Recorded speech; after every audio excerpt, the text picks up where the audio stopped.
Welcome to Wishes in Wonderland with Christine Collins. Welcome, I'm Christine Collins, and we are here today to dive down the rabbit hole together and have a little bit of fun, magical mad tea party style. We will talk about your unfinished plans or goals from this year, any barriers that stopped you, and then where to go from here. Before we dive in, I would like to acknowledge the custodians of the lands and waterways on which I live and work, which is the Hohokam, Pima, and Maricopa tribes, as well as marginalized communities who have helped to create our nation. And I pay my respects to elders past, present, and emerging. You probably already know me at least a little bit, but briefly, I'm Christine Collins. I help intuitive, imaginative solopreneurs to make their business feel easier through both mindset and messaging support.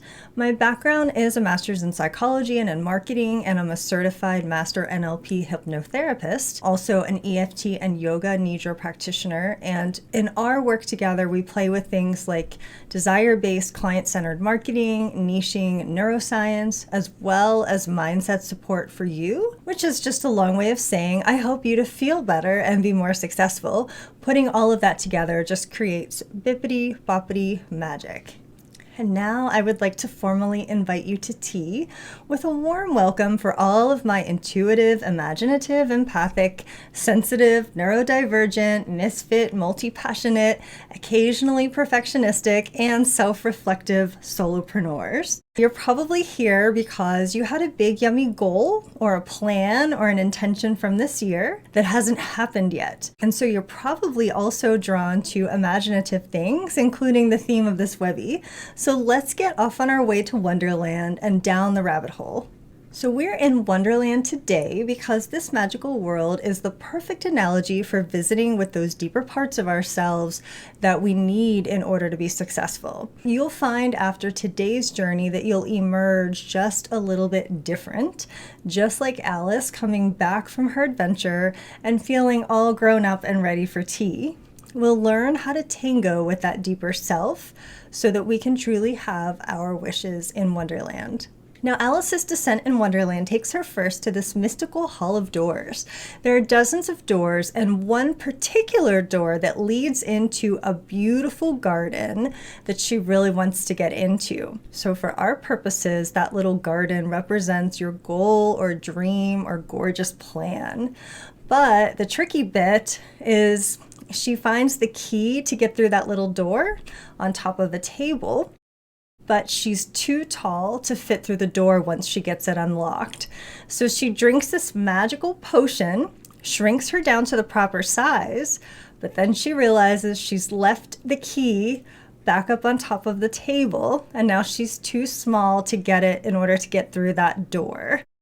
That feeling of frustration is sometimes akin to how our unfinished goals and plans feel, like they're just out of reach. And if only we had that missing piece, that missing key, or maybe we even feel like we need to change in order to reach that goal. And sometimes that missing key is your mindset. When you've got the website and the socials and the copy and all the things, but you don't have the mindset sorted, it can really wreak havoc on your goals. Our neuroscience is wired for survival, great for keeping us alive, less great for business goals where some risk can be needed. And in order to do that successfully without setting off a ton of alarm bells and warning signs as we try to get to our big yummy goal, we need to sort out that little magical mindset key, our gorgeous key into the beautiful garden of our dreams and our wishes. So now let's have a look at what we can do to get that magical key into our hands to get what we want. So as we're gazing out at this beautiful little garden that we can't quite reach, it's a good time to just pause briefly here and ask you, what was your big goal or vision or plan that you had? What was the thing you hoped to accomplish or bring out into the world? And do you remember what it felt like when you first conjured that idea? Can you kind of tune into that energy, however briefly? A lot of times when we lose momentum on a goal or a project, we are actually disconnected from the original vision that we had and we've lost touch with that excitement that we had. So conjuring up that vision can kind of help give the energy for our journey, powering up our plans and the steps that we need to get us there. So just briefly, what was the goal and what made it so exciting? If you want to share it with me, you can, or you can make notes for yourself, or you can just think through it in your own mind, whatever suits you best. And I'm also curious, has anything changed since? So since you first created that goal, that vision, has anything changed? And sometimes that vision will change a little because now you are better informed. You have already walked the path a little bit in terms of being able to see what didn't work in relation to it. And even if you never got started on the goal, that's really good information too. So it's brilliant to be able to look and gather these insights, because now it gives us the opportunity to truly up-level and update that vision. So of course, in her adventure, Alice quickly discovers that that beautiful garden is in the realm of the Queen of Hearts. And she is a bit put out because she had wanted red roses and she got white roses. And also someone has stolen her tarts and she's a bit ready to be off with someone's head. So perhaps you can even relate as you tune into your own incomplete or unfinished goal or dream. Do you notice anything kind of rising up, like frustration, anger, disappointment? I know for myself, sometimes I'll feel either disappointed or upset or even embarrassed, like I don't even want to tell anyone or even admit to myself that I'm feeling that disappointment. So don't worry, because we're not going to be staying stuck here on this feeling. It's really just taking a little moment to recognize the emotional response, no matter how small. And in doing so, in that allowing, we are acknowledging the little part of us that may still be carrying grief or disappointment and allowing it to be heard rather than suppressed so that we can truly move forward. So here's my message for that little part of you right now. It's all right. It's all right. It's all right, because the story doesn't end here. The story is just beginning, and it's about to get really, really good. So if you haven't already done something like this, I also suggest making a little list of everything that you have gotten done this year, anything noteworthy for you. It doesn't have to be business related. It's just a matter of recognizing what your time actually did go into, and it's perfectly valid if it was small things like taking care of your health or your home or your family. Maybe something like managing meals in a brand new way, or making a small improvement somewhere in your life or in your business. It can be so easy for us to forget the things we did do or did finish. So make sure that you are recognizing your accomplishments at the same time that you're acknowledging the pieces that didn't get completed. And those big sweeping achievements are no more important than the small but consistent things that we do. So make sure that you give yourself that recognition for that as well. And we can now release this old feeling, because we're going to create something new today. And that is really beautiful and exciting, and it's going to feel so good.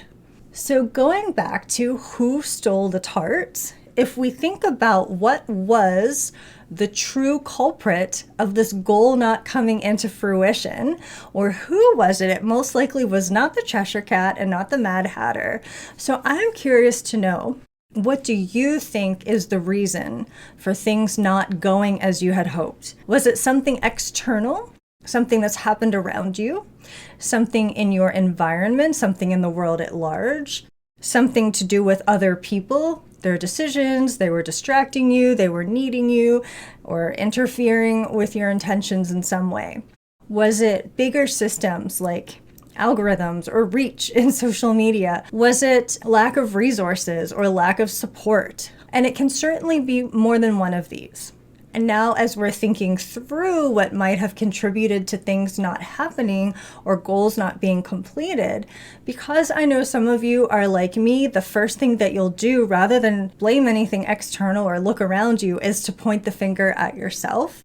and start to beat up on yourself and conclude that it was a result of some alleged internal flaw. And if that is happening for you, I'm going to extend a suggestion of gentleness. You might think that it was because of procrastination or squirrel brain, which I run into a lot, like your mind going in too many directions, or a fear of judgment or perfectionism, or just inability to even get started in the first place. Or maybe it was an overcommitment to too many different things. While it's fine to kind of notice and observe if you think these are some of the things that played a role, I also encourage that gentleness, that you go easy on yourself. We can objectively observe the moments that maybe we would do over without all of that self-shaming about what that means about us as people.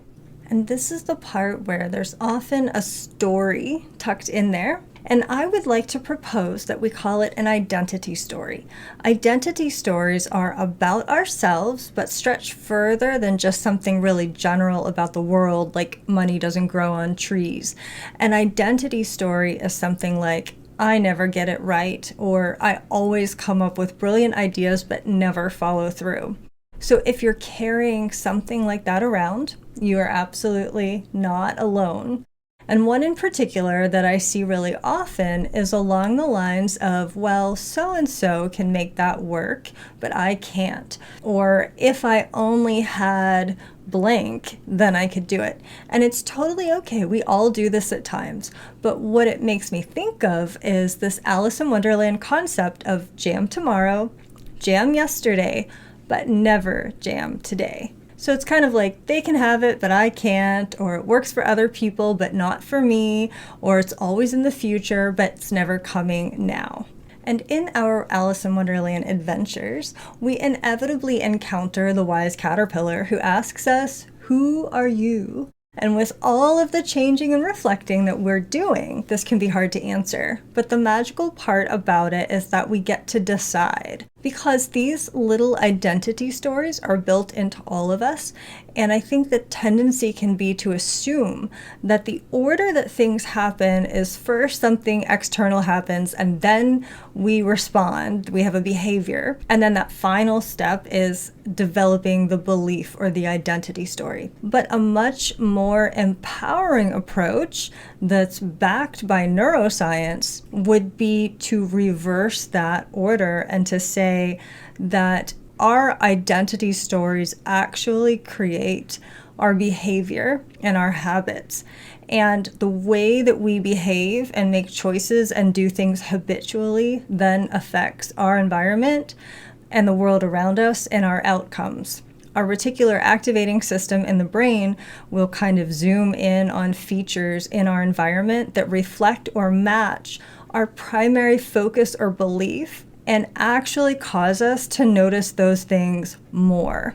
So we notice things largely based on what we focus on or believe. And that belief then dictates our behavior, which has a really big effect then on the external world and how it relates back to us. So for example, if we're walking around with the belief that I am a person who makes sales from my offer posts or emails, then the actions we perform will line up based on that belief and will behave in a manner befitting someone of that identity story. In contrast, if we have an identity story of I am a person who always gives away too much for free, or I am someone who never makes sales, then we also tend to act in a way that corresponds to that belief. And what's even crazier is that that lovely reticular activating system will also continue to seek out confirmation of our existing belief, so that the more we believe it and put our focus there, the truer it actually gets. So let's just play with that for a moment.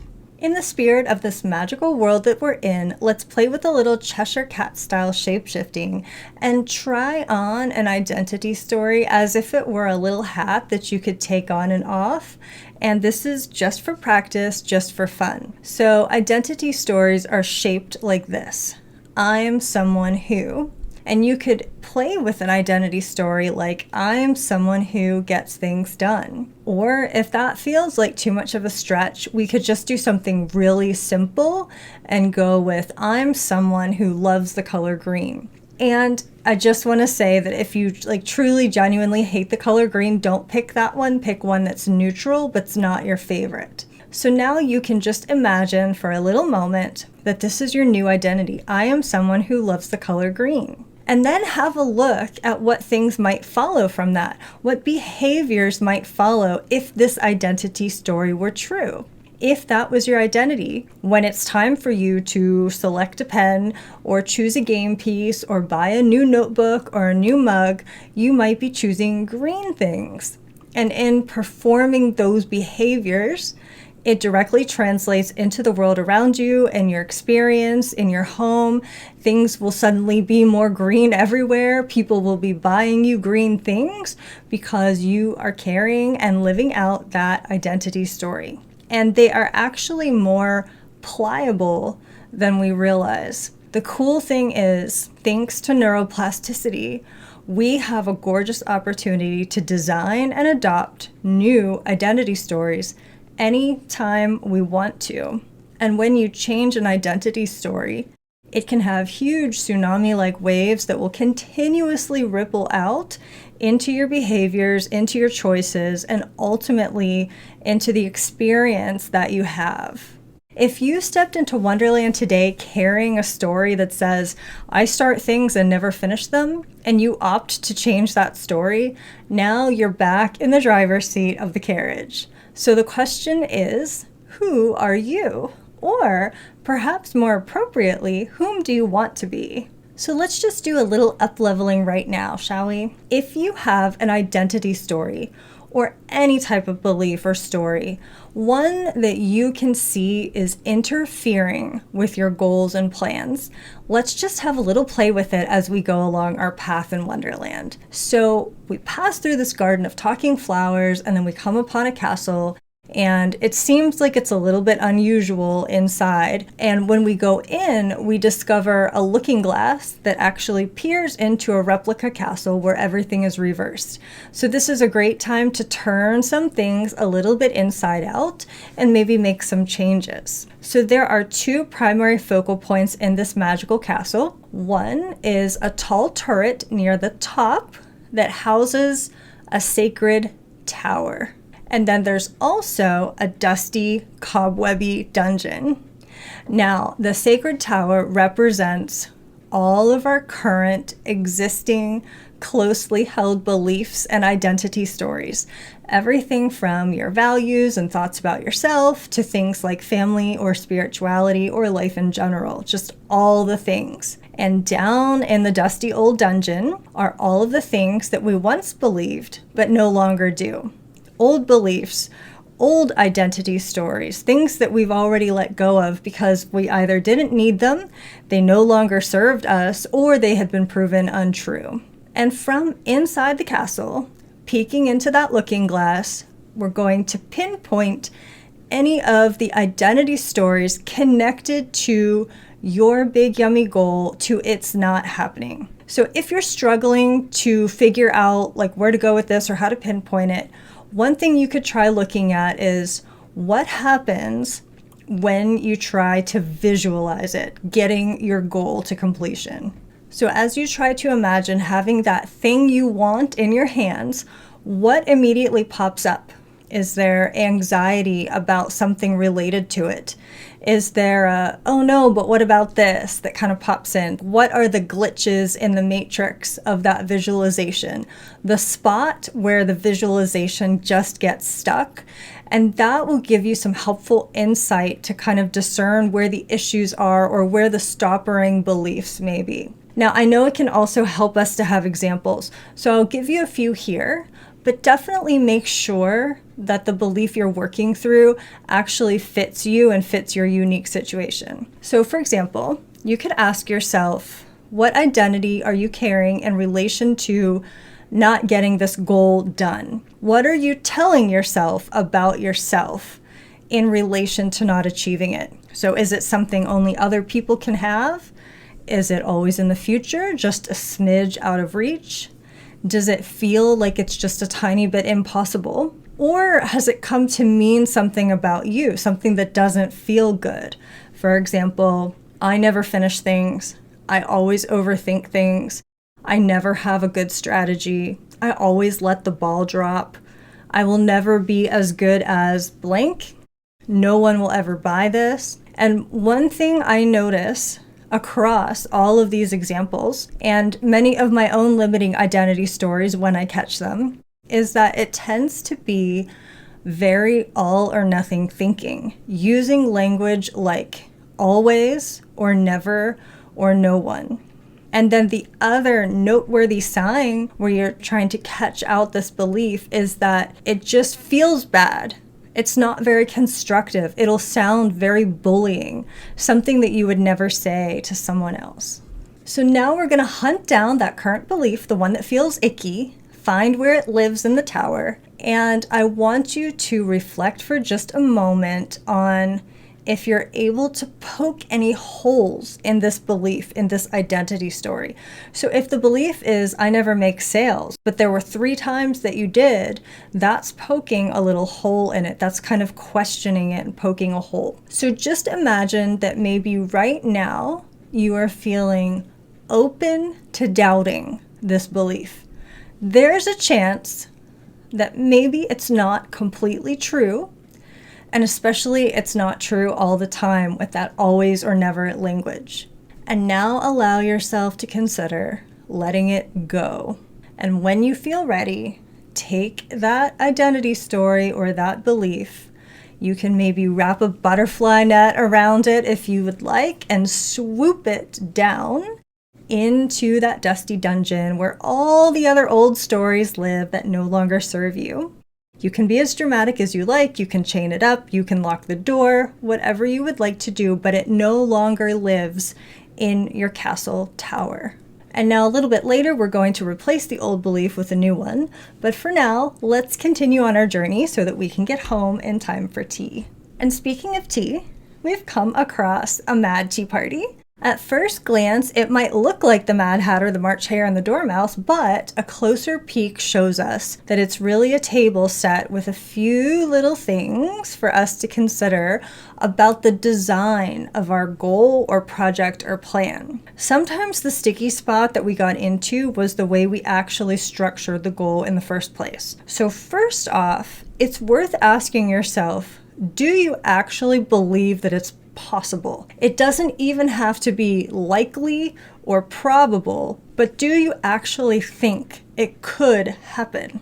Or have you created a goal that you don't believe in at all, like it's not even close?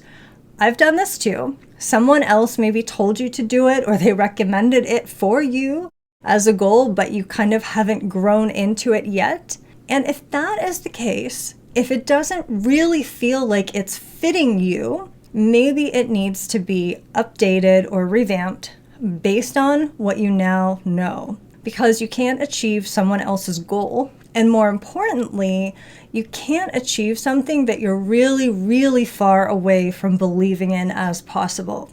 Now, we can up-level beliefs into possibility. We can make some small steps here at the conscious level, but if you need to change your goal in order for it to feel like a closer fit, then change the goal. Secondly, is there something about the goal that you're concerned about?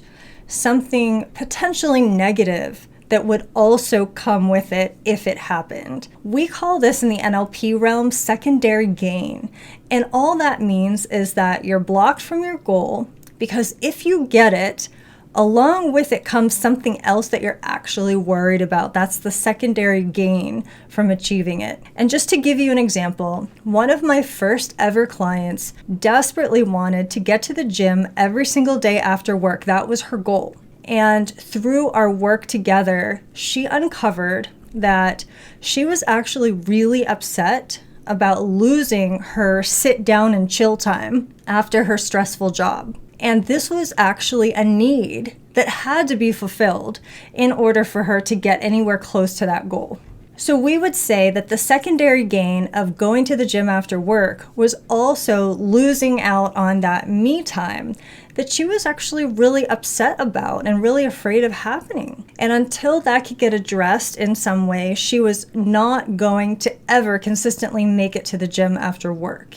So it's worth checking in. Are there any fears or hesitations around achieving it? And if you notice anything there, this is wonderful news, because now you can do something with that information. Whether we need to go and satisfy an unmet need or solve something or work through something with a mindset practitioner, this is wonderful information for us to have. So now, whether you've opted to change the goal or keep it as it was, let's just do a quick check-in on whether it's designed in an optimal way for the best chance of succeeding. So we want to make sure it's worded in a way to attract what you want to move towards and achieve, and not unwittingly bog it down at the subconscious level. So we have this quickie 3-part checklist that I've dubbed the 3 P's for goal building: positive, present, and power.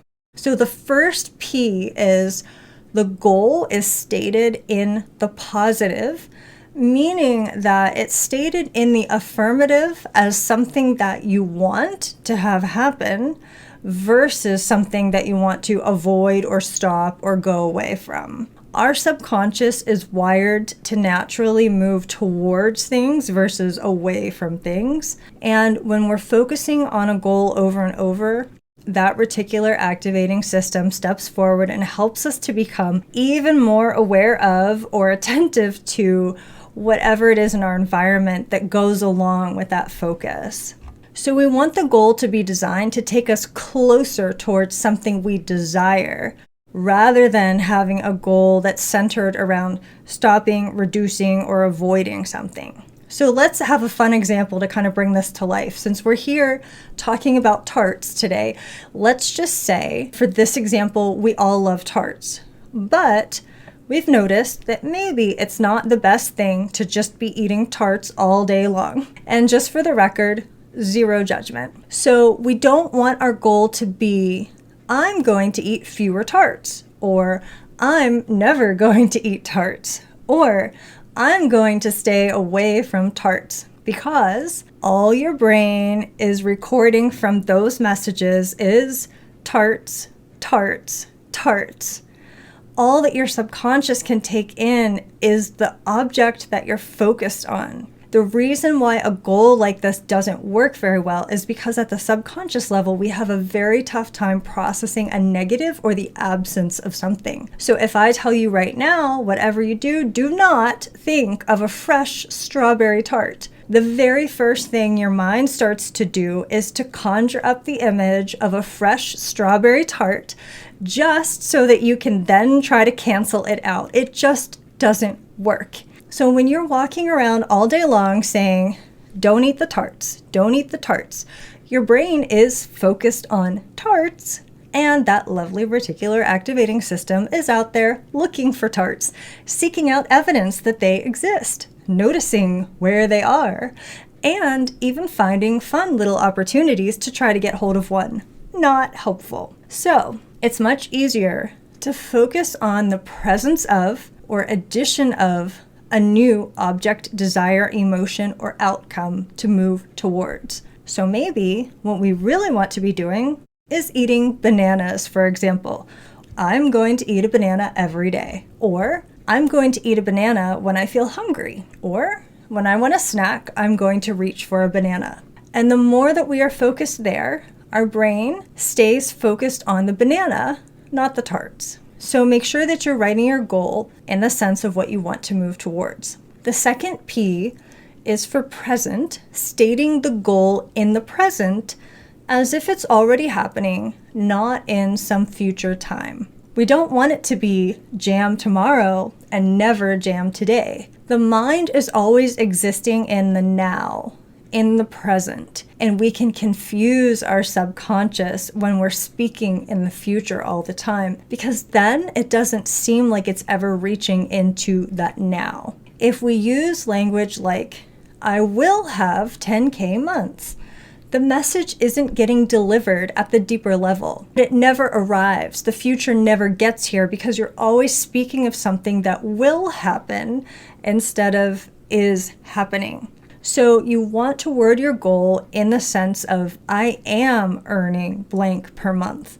I am working with 10 clients, whatever it is. Do it in the present and not in the future. The third P is in your power. So stating it in empowering language. We want to avoid using language like, I hope to, I plan to, if possible, I would like to. Instead, we want to be very clear and authoritative about it. This is what is happening. Not I hope to or I'll try, because you're already trying and you don't need to embed that ambiguity into the language for your goal. So embody your own powerful intention, choosing language that is empowering rather than passive or merely hopeful. So just to recap, number 1, check if your goal is stated in the positive, as in what you're moving towards. Number 2, stated in the present as I am, not I will.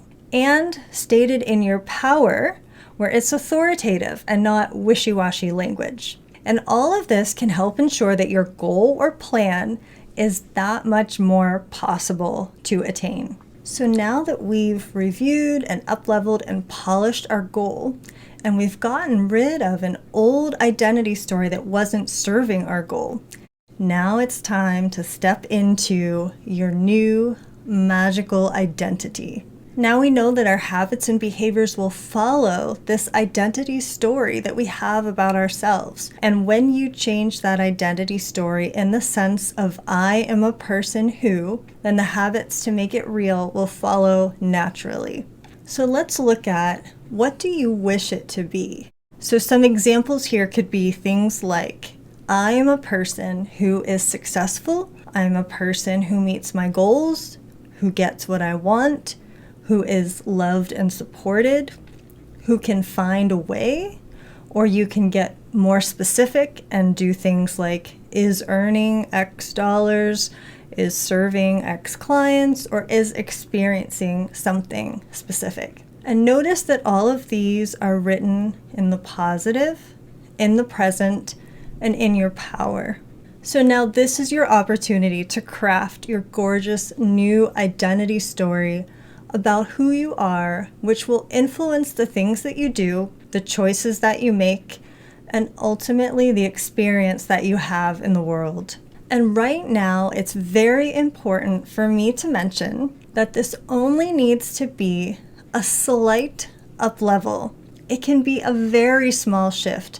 It doesn't have to go from 0 to 100. So if the old belief was, I never can do this, then your up level may be, there's a chance that I could do this. I'm open to the possibility that I could do this. So notice yourself now, allowing for the possibility that this new belief is actually viable, that it could be, that it's possible.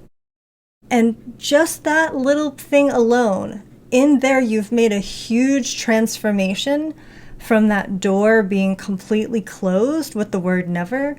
And now you've cracked the door open just enough to let the light in, just enough to let the magic in. And now your subconscious and the gorgeous neuroscience of your brain can work to find evidence of that new story, helping to create it out into reality, which just makes it that much more likely to occur. So now it's time to place your new magical identity into that castle tower. So once again, noticing the tall, sacred castle tower, observing how this new identity story that you've created is now moving into that tower, taking root in there, becoming a fixture, and finding a home. And now allowing yourself to just step into the energy of that gorgeous new magical identity. You can say it to yourself, you can write it down, you can start telling other people about it, You can notice when you spot evidence of it. And when you're making a decision, you can say, now, what would someone who ... choose right now? So you can see already where it will begin to show up. And now we've made a big transition from impossible to possible, which is why we're here in Wonderland to talk about believing in 6 impossible things before breakfast. All it is opening a teeny tiny window in a dark room into thinking of it as possible. And what that does is it sends a message out to the universe and down to your subconscious, with your brain now working on your behalf towards that goal. So we have talked through today how potent it is when you get your mindset sorted and your beliefs up-leveled. The next time you're out there taking action, the action will be that much more potent, that much more powerful. And your new up-leveled perspective will boost your vibration and the energy that you're carrying when you connect with others. It will influence your magnetism and the way that you interact in the world, and it'll help to up-level your behavior and your choices accordingly. So together today, we've done some of the conscious exercises that can help us to rejig our thought patterns. We can also address things at the deeper subconscious level, and much, much more can be accomplished at that level. Changing those thought patterns is neuroplasticity. It's our brain's ability to make new neural pathways that do new things, which allow us to do new things that we haven't achieved before. You've taken a big step in crafting that new magical identity, and now maybe you're wondering, how do I keep this going? So the thing is, neuroplasticity is grown between repetition, relaxation, and emotional intensity. The brain loves repetition for building a new neural pathway. But when it comes to these new stories that we're creating, it can be a challenge to remember to walk around all day whispering to yourself about this new identity story. So it really helps to have a reinforcement tool to kind of put your up-leveled beliefs on repeat and maybe even enhance them and take you to that next level that you're wanting. And this is just one of many reasons why I love recorded hypnosis for your up-leveling work, because being recorded helps with that repetition side of building new neural pathways. And hypnosis has a well-proven record for helping with things like behavior change, trauma, anxiety. You'll often hear it touted for helping to change habits like smoking and eating, as well as helping with physical pain and enhancing performance. And the beautiful thing about hypnosis is that it includes a specific series of statements surrounding the new magical identity that you're building. It's also much easier to form new neural pathways when we're in the deeper brainwaves of alpha and theta, which are kind of like a twilight in between being awake and being asleep. In those deeper states, new neurons are more easily formed, existing ones are renewed, and the old discarded ones, such as those that we stuck in the dungeon, will fade. And we can get into those deeper brainwaves using tools like hypnosis and yoga nidra. So when you put those two magical elements together, one, having that repetition of that specially crafted message as a recording, while at the same time, two, being in that deeper brainwave, you get the benefit of both together, which is like a double boost for your neuroplasticity. And this is where having a built-in mindset tool like hypnosis being available on demand really reaches the deeper levels of your subconscious to help you create that new neural network. And it can seem like magic, but it's also neuroscience. When I am designing hypnosis, whether it's a custom hypnosis audio or one of the ready-to-go hypnosis audios that go into my hypnopothecary, I focus on how to best optimize the wiring of those neural pathways for your success and for your desired goal. First, I have a look at the energy of what is wanted. So what is it that you're moving towards? What is it that you deeply desire? And then I use all the power in my training, my master's in hypnosis, neurolinguistics, language, psychology, all my years of understanding human behavior through counseling, through neuroscience, in order to craft the perfect message that can speak to your subconscious so that you can up-level that belief that's tied to your desires and goals. When you're relaxed down into those deeper brain waves, things are more clay-like, where we can kind of mold and optimize those internal stories more easily. Hypnotherapists use language in a very specific way, accounting for a lot of different things like decision styles, thinking patterns. We know how to design a script that can shift an old, stuck story into a beautiful new belief. Even things like tone and inflection are highly specific to subconscious communication. So we work all of that into the picture, writing the script, editing it, recording it, and then I polish it. I add in a touch of soothing binaural music just to make it a really gorgeous journey.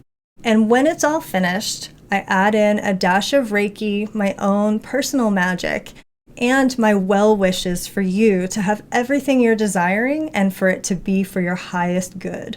Because my role is to see the horizon of possibilities that exist for you, to believe in those things for you, and then show you the view so that you can start to believe in it for yourself. It's kind of like handing you a little torch.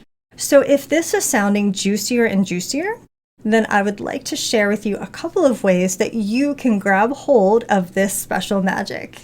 So we've said the brain loves repetition for building new neural pathways, and that recorded hypnosis is the perfect tool to get that juicy benefit. And it so happens that I love choices, and so I'm going to give you 3. The most personalized option will be custom hypnosis, which is centered around a specific desire or goal that you choose that you have. And it's crafted just for you, and you'll also get to choose some of the elements of it. So the custom option includes a personalized downloadable hypnosis audio for you to keep with a focus or goal chosen by you specific to your desires, and all of that magic goes into designing and creating it for you. So it's not a live hypnosis session. The magic is in having it available to you on repeat, on demand. And the structure is that you receive a confidential form to provide all the needed information, and then you'll get to choose a date for the development to begin. And then your gorgeous custom hypnosis should be ready within about 10 days. Now, I also understand that perhaps you've only just met me today, or perhaps you're not quite ready to take that leap into customized hypnosis, but maybe you're still thinking, I sure would like to try some of this magical stuff. And it's all good. I've got something for you as well. So there are 2 other options for hypnosis, which are a little bit less personalized, but just as magical. And they come in at a lower price point that allows you to get a little bit of experience with hypnosis. So I have a collection of already existing hypnosis audios on a big variety of topics. Everything from what we talked through today with achieving goals and getting results to things like boosting your confidence, health and wellness, stress and overwhelm, sleep and eating, relationships, creativity. There are a lot of choices. And the majority of these are available for individual purchase, and each one is a full recorded hypnosis session that guides you along a beautiful journey and lays those tracks to build the new neural pathways for whatever the goal or desire or focus of that hypnosis. And with this option, you get to download and keep the audio forever as an MP3 file, and they will range in length from 12 to about 20 minutes, so it's very easy to fit it into your day. And if you decide you're interested in one of those individual audios and you just can't decide, I would point you towards either Planning with Vision, which is very closely related to today's topic, or Manifesting Desires, which is also connected to what we chatted through today, focusing on reconnecting with your vision, with your plan, with your goal. And finally, if you just want access to all the hypnosis all the time, you can also become a member of my Hypnopothecary, which is a monthly membership that gives you access to listen to the entire collection through an online portal. and it includes all of my hypnosis audios and that collection, as well as yoga nidra journeys. There are some EFT tapping videos, and there are some other mini meditations and visualizations. And the nice thing is you can cancel on your own at any time. You don't have to contact me or anything like that. And of course, if you have any questions, I'm happy to answer those while we're here. So now you've got some yummy options to support your big yummy goal, and I am really excited to see what you create with this new magical identity. And I just want to say how much I appreciate you coming along today. This has been really, really fun for me. I hope it's been fun for you, and that you've gained some valuable insights that you can put to good use straight away. And whether or not our adventure together will continue beyond this today, I have genuinely enjoyed spending this time with you. And I wish you a totally magical and creative rest of your day.